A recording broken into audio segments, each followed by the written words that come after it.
जय हिंद दोस्तों, कैसे आप लोग? चलिए बहुत अच्छे होंगे। तो आज की हम लोग की एक अलग टॉपिक होती है, एकदम बेहतरीन वाली। वो टॉपिक क्या है, ध्यान से समझिएगा। कक्षा 12 भौतिक विज्ञान चल कुंडली धारा मापी का न्यूमेरिकल। ये तो आपको पता है, सीरीज चल रही है। अभी हम लोग पार्ट 8 को बढ़िया से, इसके जितने भी न्यूमेरिकल है अच्छे वाले इंपॉर्टेंट न्यूमेरिकल, वो सब कर रहे हैं। इसके बाद कुछ और न्यूमेरिकल अभी बाकी इसके, उसके बाद अगले पार्ट का न्यूमेरिकल करा जाए। तो ये क्वेश्चन क्या है, उस क्वेश्चन को हम लोग ध्यान से एकदम रख करके एकदम बेहतरीन तरीके से समझते हैं। कहा कि 1 एम्पियर तक पढ़ने वाले अमीटर, कहा कि 1 एम्पियर तक पढ़ने वाले अमीटर का प्रतिरोध 0.81 है। इसमें 10 एम्पियर तक नापने के लिए कितने, इसके साथ किस संट का प्रयोग किया जाए। कहे का मतलब हो कि इसमें संट का प्रयोग करना है। बात समझ में आएगा? एक मतलब संट का मतलब यस का मान निकालना है। एक चीज एकदम क्लियर होगा। तो चला ठीक है, पहले हम लोग समझते हैं कि इस क्वेश्चन में दिया क्या क्या है। जब तक दिया नहीं समझेंगे तब तक क्वेश्चन का कोई जवाब नहीं हो पाएगा। ठीक है, तो हम लोग चलते हैं पहले दिया। चलिए दिया क्या है।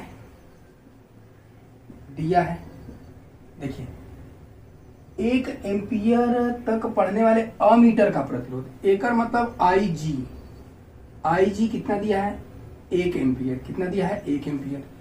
फिर इसका प्रतिरोध के मतलब गैलनोमीटर, जी का मान कितना दिया है, 0.81 जी का मान दे दिया। इसमें 10 एम्पियर ला धारा आई बराबर कितना दे दिया, 10 एम्पियर दे दिया है। नापने के लिए इसमें कितने संट का प्रयोग, एकर मतलब यस का मान पूछा है। बोलिए पहली बात, कौन दिक्कत? हाँ, एक समस्या हो सकती है इसमें। आप लोग कंफ्यूज होंगे कि ये 1 एम्पियर को हम लोग आई पहले माने कि 10 एम्पियर को मापे। समस्या ये तो दोनों एम्पियर ही है, तो एक में आई जी मानेंगे, एक में आई, लेकिन कौने में मानेंगे। तो यहाँ पे ध्यान से पढ़ना होगा। देखिए कहा 1 एम्पियर तक पढ़ने वाले अमीटर के साथ इसका संपर्क कर दिया ना, एक मतलब ये आई जी का मान होगा।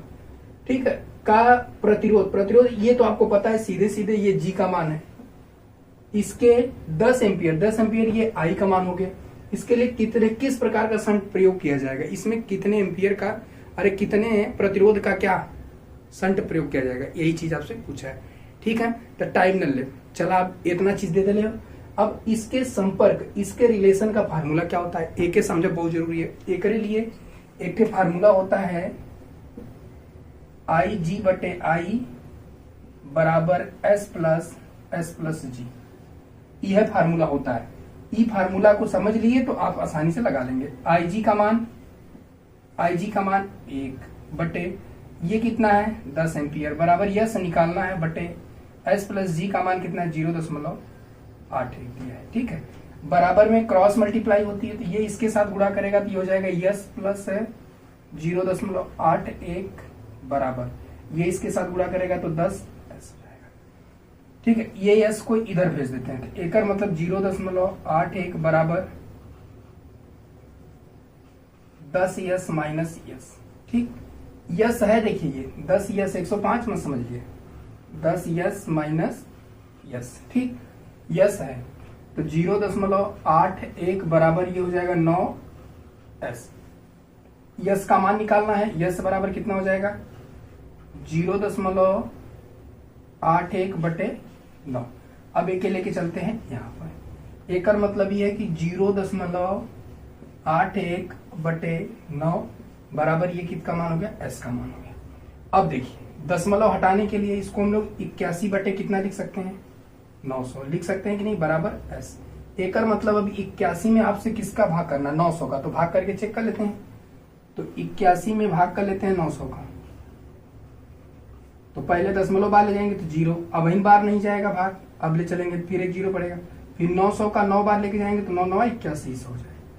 एकर मतलब एकर जब हम भाग करेंगे तो हमको मिलेगा 0.09 बराबर एस का मान। आपसे पूछा था एस का मान, बोला देख एस का मान कितना, एकर मतलब कितना प्रयोग करेंगे, उसमें कितने का प्रयोग करेंगे, 0.09 का संट प्रयोग करते हैं या करेंगे इस सवाल में। बोला कोनो दिक्कत नहीं है, एकदम छोट सा सवाल ला लिया लेकिन बहुत ही इंपॉर्टेंट सवाल थी, एकदम बेहतरीन सवाल थी। ठीक है, चला एकर दोहरावे को ना होइए के दोहराना नहीं होगा, नहीं तो हमें पता है दोहराव को। चलिए फटाक से इसका स्क्रीनशॉट मारिए, जल्दी से स्क्रीनशॉट मारिए।